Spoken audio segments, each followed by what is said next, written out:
ce nouveau première vue, version améliorée, j'ai envie de dire.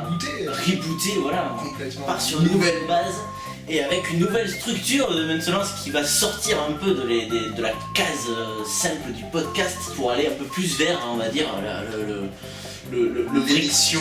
Ouais, l'émission, mais le pas d'émission, on pourrait dire. Pas d'émission. Ouais, non, pas d'émission, ça veut dire qu'il n'y a pas d'émission. C'est comme les pod racers dans Star Wars. Ouais, ah non, mais Star Wars épisode 1, ça veut dire que. Ouais, on est le Star Wars épisode 1 du podcast ciné. Au programme cette semaine, on aura une série de bandes annonces, une bande annonce avant séance. On aura la critique de Men in Black 3. On aura la séquence de coup de cœur ou alors coup de gueule, on sait pas encore, de la semaine, d'Alex et moi. Et puis on aura un pas d'invité. Le pas d'invité cette semaine, c'est Frédéric Mitterrand. Bonjour. Bonjour. Bonjour à vous. Et tout de suite, les news. Ça va la jeunesse? Vous avez vu des films? À chaque émission, on va faire une petite sélection de 5 news qui émaillent l'internet. Le meilleur de la semaine ou des 2 semaines suivant la diffusion du mois, si on en a raté. Du mois ou de l'année ou du siècle. La première news, c'est le prochain projet de Steven Spielberg. Qui prépare Robopocalypse. Voilà, je crois que j'ai bien dit. le prochain Steven Spielberg va s'appeler Robopocalypse. C'est pas forcément le prochain parce qu'il prépare en ce moment le biopic sur Abraham Lincoln, voilà. Pas chasseur de vampires. Voilà, qu'il faut pas confondre avec le prochain film de Timur Bekmambetov. C'est difficile à dire, mais je l'ai dit sans me tromper. Je pense que ça va être une défaite pour lui dans sa vie. C'est pas comme certains qui ont un nom pourri qui préfèrent le changer pour l'internet. Ouais, je déteste ces gens. Ce film, c'est a priori l'histoire de robots qui veulent prendre le contrôle du monde contre les humains.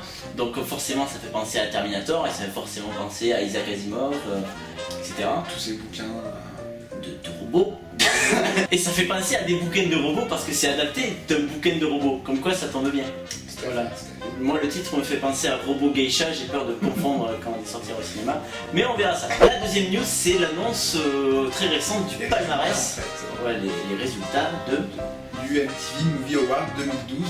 Voilà, qui est une cérémonie aussi prestigieuse que les Energy Music Awards. Et Dieu sait si ça veut dire quelque chose. Les grands films nominés de cette cérémonie étaient les chefs-d'œuvre. Un très bon cru 2012, je pense. Ouais, franchement, la Hunger Games versus Twilight. Je pense voilà, Twilight 4 partie 1. Le meilleur film a été. Hunger Games, je crois qu'il a été. Non, c'est le meilleur film, c'est Twilight 4 qui a été nommé meilleur film de l'année. On se plaint de Cannes, quand même, du palmarès de Cannes, mais là c'est quand même un autre niveau. Je pense que ce qui est vraiment intéressant, c'est la récompense de la meilleure baston. Moi, c'est ce que j'attendais. Et c'est Hunger Games qui l'a gagné. Oui, c'est vrai qu'avec des scènes d'action très très lisibles, voilà, on comprend tout. Et c'est vrai qu'on voit vraiment l'art de la baston sur MTV. Bah voilà, on sent vraiment le côté des athlètes qui se donnent à fond dans ce film. Et puis le meilleur méchant, c'est Jennifer Aniston dans Comment tuer son boss. Voilà. Ça aurait pu être Moriarty dans Sherlock, mais... Ah, c'était presque sur le même niveau. C'était à lever et puis je pense que Jennifer Aniston. Il y a quelque chose en plus. Donc ensuite, on va passer à la troisième news de la semaine qui est l'adaptation par MTV encore de Scream. Voilà. Donc après avoir pourri MTV, j'espère qu'ils vont pas nous pourrir Scream. Scream a été beaucoup déprécié pour son côté ado. Moi je trouve que c'est une très très bonne série de films d'horreur. Bon, le 2 un peu moins, le 3 beaucoup moins, mais en tout cas... Tu n'as aucun goût. Mais Scream 1 et Scream 4 sont pour moi très très bien, et Scream 4 a fait un étonnant bon score récemment, alors que ce n'était ni un reboot, ni un remake. Il a prouvé qu'on pouvait revenir avec une saga de films d'horreur et faire quelque chose de bien. Ça peut être bien s'il y a des bonnes personnes à la barre. Si Kevin Williamson lâche un peu la diarrhée des vampires, The Vampire Diaries, pour venir sur le projet pour en faire quelque chose. Alors en fait, il veut faire une espèce de mix entre Dawson et Scream. Je pense que c'est ça son projet. Une espèce de chaudron et tout dedans. Et bien nous pleurerons en temps voulu. Quatrième news de la semaine, c'est la projection de Avengers. Où ça? Dans l'espace. Dans l'espace, forcément. Voilà. Forcément, je pense que c'est le seul endroit. C'est le seul endroit où on peut diffuser Avengers. Conditions correctes. En fait, alors voilà, c'était où? C'était quoi? C'était des stations spatiales, oui, l'ISS, je crois. Ouais. Je connais pas bien les dénominations. C'est du sondage, non? C'est les astronautes de la cité sondage. Pourquoi pas? J'ai envie de dire. Sauf que je pense qu'ils ont dû censurer la scène où ils envoient le missile dans l'espace et faire un petit peu genre. Ils ont dû flipper leur mère. Je pense. Surtout s'ils l'ont vu en 3D. Ouais. En 3D, t'imagines si en plus il n'y a plus de gravité dans le truc. Non. Voilà. Remarque, ça va être marrant de voir un film sans gravité. Ouais. Tu te retrouves à l'envers en plein milieu. Si tu as Enter the Void sans gravité, je pense que ton vomi te revient dessus au bout de 5 minutes. Peut-être 4. Et la dernière news de cette semaine, c'est la publication des premières photos Boule et Bill. de Boule et Bill. Alors il y a beaucoup eu d'adaptations en ce moment de BD. Le Marsupilami, Le Marsupilami. le petit Nicolas il y a quelques années. Ouais, je qui crois. n'est pas une BD, mais de cette littérature jeunesse en fait. Voilà. Sauf qu'on a un peu plus peur que pour le Marsupilami, étant donné les têtes, étant donné Franck Dubosc dans le rôle du père de Boule. de Boule. Je sais jamais lequel c'est le chien. C'est Bill le chien. C'est Bill le chien. C'est Bill le chien. C'est Bill. Tu penses à Bill Murray? C'est- C'est Bill le chien. Ça n'a Je aucun rapport. pense que La tête bizarre de Boule nous a fait. Voilà, c'est-à-dire que les premières photos, en fait, il y a eu une espèce de d'erratum, cafouillage balancé sur tous les sites d'infos sur le net, parce que les premières photos, en fait, de Boule, c'était les photos de la doublure de Boule. doublure dans un film comme Boule et Bill, je vois pas les cascades qu'il y aurait à Voilà. faire. Si, on sait jamais. Ouais, c'est un chien. En fait, ouais. c'est la doublure du chien. En fait, on a vu un gamin avec une espèce de perruque immonde, une boule orange comme ça, voilà, et qui n'était même pas l'acteur du film, qui était la doublure du film, et c'était diffusé sur tous les sites. Je pense que c'est la doublure du chien. C'est peut-être la doublure du chien ou de Franck Dubosc. L'avenir nous le dira. En tout cas, cette adaptation nous semble bien dégueulasse, et je pense que l'avenir ne nous fera pas mentir, ça sera bien dégueulasse. Je pense que. Mais on en parlera encore. Bon, mais on a beaucoup appris cette semaine. J'ai l'impression qu'on va se regarder quelques bandes annonces, qu'en penses-tu? Allez, c'est parti. Allez, c'est parti. Les bandes annonces. Technology is changing our world. My name is John. Et ce Social Network 2. What was once impossible, Non, je pense que c'est encore la pub, tu sais. And this is my world. possible. My name is Yumiko, and this is my world. With technology advancing so rapidly C'est plus today, pour Nokia ou... And this is my world. Sony. Alors, m'entend. imagine what our world will look like Imaginez ce à quoi ressemble notre monde tomorrow. sans pub.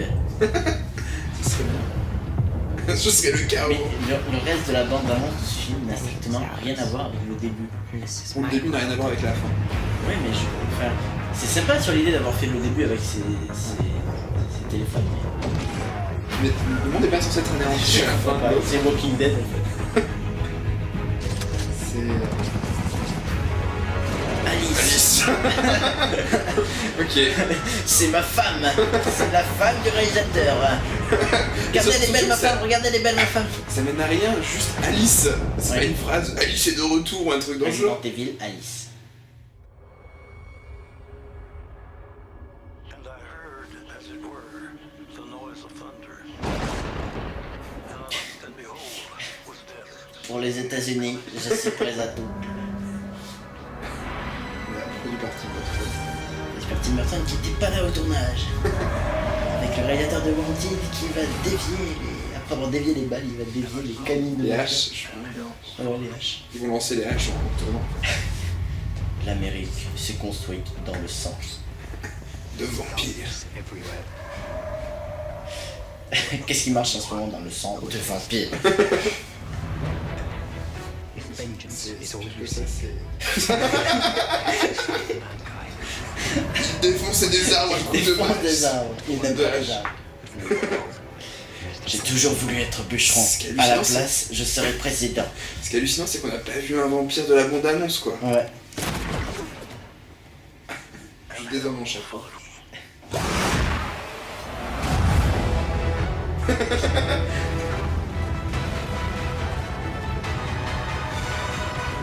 Encore des ralentis à la con, ça fait chier cette histoire de ralentis. Ils ont invité Zack Snyder sur le tournage. Ouais, comment ça s'appelle? Ouais, bon, il y avait ça dans Resident Evil 4 aussi. Il y en aura dans le 5 aussi. Ça fait peur. Ah, enfin!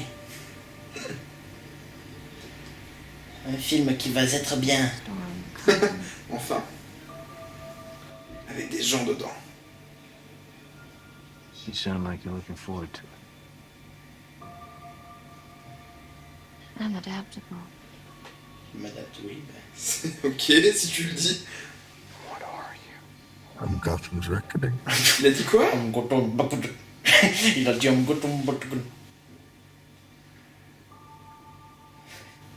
C'est un film d'apprentissage. Regarde. Batman, pour acheter sa rédemption pour sauver Gotham, il va devoir apprendre à l'handicaper à parler. Je suis désolé, je suis méchant avec Bane. Il va donner des chaussures aux gens qu'on n'en pas. Il est gentil, ce milliardaire. Why didn't you just kill me? Your punishment must be more severe. Bon, bon. Encore, ils l'ont changé dans l'autre bande-annonce parce qu'on comprenait encore moins civilisé dans les précédentes. C'est la nouvelle bande-annonce. Alors non. Il y aura de la neige. How'd you run? Eh? Parce qu'il fait peur, il sait pas parler, j'aime pas les handicapés, c'est pour ça que j'ai fui. I won't bury you.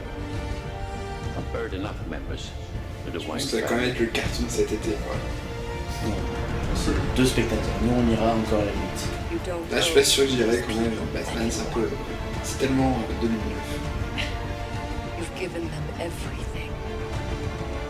Not everything. Not yet. Il tape sur les handicapés, il est pas ça. Ah, ce sera le dernier du coup. Il y a intérêt que ce soit le dernier, j'ai envie que ce soit la fin. Une vraie conclusion. Non, c'est bien, faut que ça continue. Un tous les ans, comme tu as eu. My mother warned me about getting into cars with strange men. That isn't a car. C'est un bon coup. Même quand il drague, il faut qu'il parle comme ça. Bon, mais c'est ça, non, c'est bien. Mais maintenant, on va parler d'un film avec des lunettes. Et ça tombe très bien vu qu'on a des lunettes. Le film. Regardez là, s'il vous plaît. Bon, ok, on a votre attention maintenant. Dans Men in Black 3, alors qu'est-ce que c'est que ce film C'est la suite de Men in Black 2, je pense. Ah, c'est pour ça alors. I promise you the secrets of the universe, nothing more. So there's some secrets out there that the universe don't know about?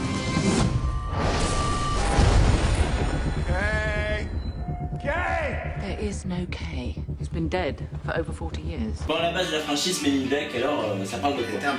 Alors là, la franchise Men in Black, c'est Will Smith et Tommy Lee Jones protègent le monde contre des aliens méchants qui veulent le conquérir. Ils veulent le conquérir. Conquérir. Ils veulent le conquérir. Ils veulent le conquérir. Conquérir. Ils conquérir. Men in Black 3, il y a une jeunesse compliquée. Le film a eu beaucoup de problèmes au lancement. Un script qui n'était pas fini, qui a été remanié plusieurs fois. Will Smith qui joue sa diva. Pas mal. C'est pas la première fois sûrement que Will Smith joue sa diva. C'est pas la première fois, mais non, c'était un projet qui a eu un peu de mal au démarrage. Il aurait pu être un peu sympa. Ouais, bon, d'accord. Alors. Je sais pas. Bon, c'est sympa, ok. Alors, Surtout au lieu de 18 caravanes, j'en veux 17. Ok. Pour ce film lui-même, alors pourquoi faire un Men in Black 3 maintenant, après plusieurs années de gestation, on va dire? Bah, moi je pense que ça va dans la vague de suite remake qu'on a eu un peu ces dernières années, notamment avec Scream 4, on parlait tout à l'heure. C'est pas le meilleur exemple. C'est pas le meilleur exemple, mais voilà, il y a eu plusieurs films qui sont revenus comme ça après pas mal d'années d'absence. Les 2 premiers Men in Oui, Black les sont deux restés dans le cœur vraiment des jeunes qui l'ont vu, quoi. Moi j'ai jamais vraiment accroché à mort aux Men in Black. Non, mais non, c'est le film qui s'y passe le dimanche soir, tu le regardes sympathiquement. Oui, voilà, mais pas plus, tu vois. Moi, de Barry Sonnenfeld, le mec qui a fait des 3 Men in Black, je suis je suis un peu moins accroché à Wild Wild West, mais je suis beaucoup plus accroché à la famille Adams et aux valeurs de la famille Adams, qui sont pour moi beaucoup plus politiquement incorrectes qu'un alien sexy qui va sortir sa langue, en fait, qui sera plus dégueulasse que sa plastique de rêve. Mais enfin voilà, après, bon, c'est un peu plus. C'est pas forcément plus ciblé enfant qu'un famille Adams, mais c'est plus fédérateur, on va dire. C'est plus grand public. Ouais, c'est plus grand public. Et il y a, dans ce 3e volet, une volonté un peu plus d'être grand public, je dirais, que les 2 premiers. Après, c'est peut-être dû aussi au fait que le film soit destiné à la 3D. Et tu m'expliquais que... Bah en fait, un film en 3D de nuit, ça marche pas très très bien. Ouais, voilà, on voit plus la 3D apparemment avec des couleurs vraiment...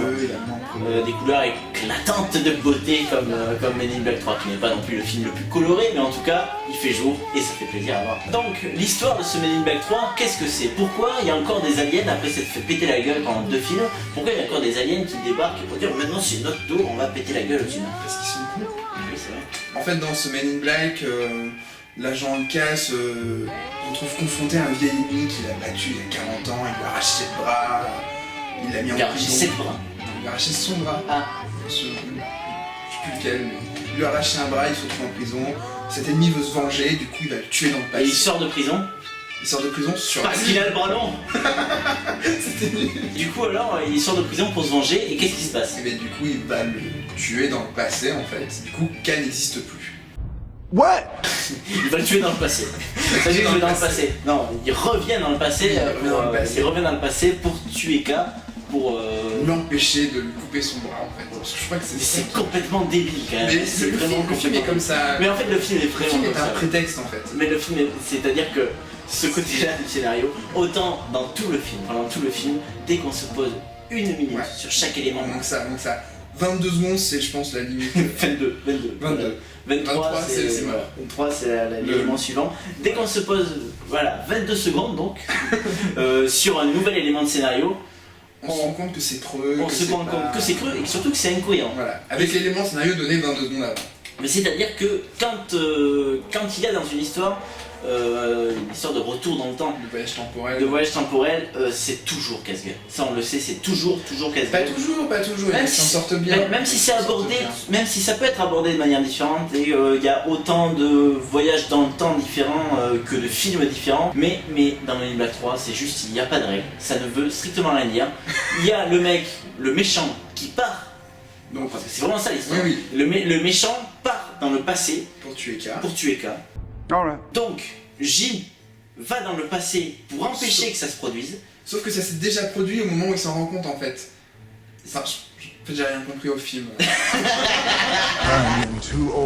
J va dans le passé pour empêcher que ça se produise. Voilà. Et plus tard dans ce passé, dans ce même année, cette même ligne temporelle, plus tard, le méchant arrive pour prêter même force à son lui du passé. Pour pas se faire couper le bras, parce que c'est vraiment le seul truc qui le gêne. Et oui, mais ça ne veut strictement rien dire. Il y a beaucoup d'éléments qui surviennent au fur et à mesure du scénario, des scènes un petit peu touchantes, ou alors des scènes un petit peu marrantes ou un petit peu épiques, qui, si on s'arrête un instant dessus, n'ont aucune cohérence ou n'auraient pas lieu d'être si le scénario avait une continuité, on va dire, temporelle. Voilà, donc pour le coup, c'est vraiment dommage quand on y réfléchit. Et quand tu disais tout à l'heure que le film avait eu des problèmes de scénario, le tournage avait été arrêté, ils n'avaient pas de fin. Ouais, ils n'avaient pas de fin, ils ont dû arrêter le tournage pour écrire la fin, c'est quand même un peu con pour un film aussi cher quand même. On tourne et puis, mais il y avait où la fin? Il n'y a pas de fin. Il n'y a pas de fin, je croyais que c'était toi qui avais la fin, mais non, c'était toi. Jean-Michel, qu'est-ce que t'as fait de la fin? Bon, bref, ok. Mais c'est vrai que c'est complètement bizarre de s'apercevoir que la fin est bancale et du coup d'en faire une fin. Encore plus peut-être plus bancale. Je sais pas, non, probablement moins bancale, ça veut dire que la fin de base devait vraiment être merdique quand même. Pour qu'il la change à ce point et pour qu'il fasse ça. Le générique arrive sans raison en fait. Bon, la scène finale est relativement sympa, mais du coup, vu qu'elle est gâchée par toutes ces incohérences scénaristiques, toutes ces incohérences temporelles, elle n'a même pas lieu d'être. Oui, c'est ça. K jeune et J rencontrent une tierce personne qui va les aider. La tierce personne qui est d'habitude une fille, qui est d'habitude la copine de Will Smith, mais là... C'est vrai, dans tous les films de Barry Sonnenfeld, toujours une copine pour Will Smith, pas celui-là. Non, dans la famille Adams, heureusement qu'il n'y avait pas Will Smith, sinon ça aurait été mercredi. C'était peut-être la chose qui était la copine de Will Smith. Mais pour le masturber dans sa grande caravane, je pense qu'il n'y a pas meilleur choix. On a mis ce troisième personnage, mais qui en fait sera une réponse facile à tous les problèmes scénaristiques. Mais c'est ça le problème, c'est que il y a des moments où ils semblent les ignorer ces problèmes scénaristiques en fait, on sent pas qu'ils ont envie de les résoudre en fait. Bon c'est comme ça les gens s'en rendent pas compte. C'est surtout pour que le film dure moins longtemps, je sais pas peut-être. Mais c'est-à-dire que ces problèmes-là sont faciles à résoudre avec ce personnage et du coup on s'attend pas dessus. Et du coup on rend pas le film compliqué alors qu'on est parti volontairement sur l'intrigue compliquée. Si vous voulez pas faire l'intrigue compliquée, il fallait pas faire le retour temporel. Voilà. Ils se sont retrouvés piégés par leur propre idée qui était à la base. Qui est pas une mauvaise idée. Qui est pas une mauvaise idée, mais s'attarder sur le passé de K. J'ai peu de souvenirs de Men in Black 2, mais il me semble que c'était ça aussi. Ouais. Mais s'attarder sur le passé de K aussi. C'est vrai, mais je crois que c'est le passé avant en fait encore. Bah oui, mais... Le 2 c'est quand K rencontre des extraterrestres pour la première fois, il me semble. Donc voilà, Men in Black 4, est-ce que ça va être... Ça va être 10 minutes avant Men in Black 1 en fait. Ou alors Men in Black 0, ça va être cas Qui est bébé. tout seul. Ouais. Et on s'aperçoit que c'est Will Smith qui a coupé le cordon ombilical. Ce qui revoyage dans le temps encore. Ça peut être Ouais, sexy, drôle. mais ça peut être déviant aussi. Ouais. Ce film, est-ce qu'il était drôle? Parce que c'est surtout ça le but du film, c'est d'être drôle. Sur le moment, oui. Vraiment sur le moment, on passe pas un mauvais moment, on rigole, enfin voilà. Moi j'ai pas passé un mauvais moment, maintenant, pendant le film, il y a quand même des moments où on se dit oh mon dieu, c'est un peu gros pour que j'y croie quand même. Ah oui, non mais voilà. Et c'est même pas du comment dire, je sais même pas chipoter quoi, c'est même pas Non, du chipotage, c'est vraiment qu'il y a une scène, par exemple, il y a une scène de combat vers la fin du film où on utilise le retour temporel, où ici on utilise ce retour temporel et où on ne comprend strictement Voilà rien. pourquoi il fait ça, parce qu'au final ça n'amène rien. Ça n'amène rien. Enfin, On s'est regardé Alex et moi et vraiment on s'est regardé perplexe pour que l'un explique à l'autre, mais on n'arrivait pas à expliquer. personne n'a réussi à expliquer. Mais c'est vrai que nous on s'est marré parce qu'on était limite gênés quoi, parce que Ah oui, celle-là, il y a plein de moments où comprenait pas, quoi. il y a plein de moments où le film se veut pas forcément drôle, mais où il sort des telles énormités qu'on est obligé de rire quoi. Ouais. Mais c'est vrai qu'on a un peu fait nos connards, vu qu'apparemment on était les deux seuls à s'en arriver comme ça. Les gens n'aiment pas Will Smith. Les gens n'aiment pas le film, ou les gens étaient tellement omnibulés par la beauté de Will Smith. Ou de Tommy Lee Jones. Ou Tommy Lee Jones. Et parlons de la beauté Voilà, de Tommy, parce que ça c'est vraiment un point. Moi je trouve que c'est l'alien le mieux réussi du film. Ah ouais, c'est vrai que la gueule de Tommy Lee Jones, voilà, Il fait peur. et maintenant il fait peur. Les gros plans sur lui, c'est. Ah c'est... Ouais, les gros plans qu'il y avait On sur a l'impression Tommy Lee qu'il, on a l'impression qu'il suinte, tu sais. Ouais. I can only imagine how you feel. Ah, le pauvre. Et il est gentil, Tommy Lee Il est Jones. gentil, mais il fait peur dans. Ah, mais il fait un peu peur, c'est vrai qu'il C'est vrai qu'il fait vraiment peur. C'est vrai que les gros plans sur lui, on a l'impression que je sais pas qu'il est fini au liquide. En fait, j'ai l'impression. Oui, c'est ça. C'est vrai. C'est un alien en fait. C'est Je pense ça. que c'est ça le sens de ce film. Gélatineux. Sur 20 kékettes de Will Smith, combien tu donnes Sur des kickades de Will Smith. Ouais. Ah, j'en donne 14. 14 kékettes de Will Smith, ça fait beaucoup de kékettes de Will Smith. Ça fait beaucoup de bien. Ouais. Mais le film est pas désagréable non plus. Moi, j'ai pas passé un mauvais moment. Et le jour où il repasse à la télévision, je le regarderai quand même avec un relatif plaisir. Moi je donne 11 ou 12 kékettes de Will Smith, la kékette qui ballotte, mais 11 ou 12, pas plus. Je me souviens pas énormément du premier ou du deuxième Men in Black, mais je me souviens m'être un peu plus marré. Je me souviens pas avoir eu l'impression de m'être fait prendre pour un con dans Men in Black 1 et 2. Je pense que si ce film avait duré une demi-heure de plus, à expliquer, à combler les gouffres scénaristiques, je pense que je me serais fait plus chier que maintenant en fait. Je pense que le gros problème de ce film, c'est d'avoir choisi cette intrigue de retour dans le temps, qui n'est pas possible. C'est sûr. Qui n'est pas possible à moins d'avoir une vraie mythologie sérieuse derrière et de vraies règles établies du retour dans le temps. Disons que faire revenir Khan en futur aurait été plus intéressant que. Ouais, en 2015 où il y a des skateboards qui volent et Michael Jackson est vivant. Tout à fait. Donc maintenant qu'après avoir établi le contact avec ces aliens, on va passer au coup de gueule et coup de cœur de la semaine. It's a mess. But hey, don't even worry about it.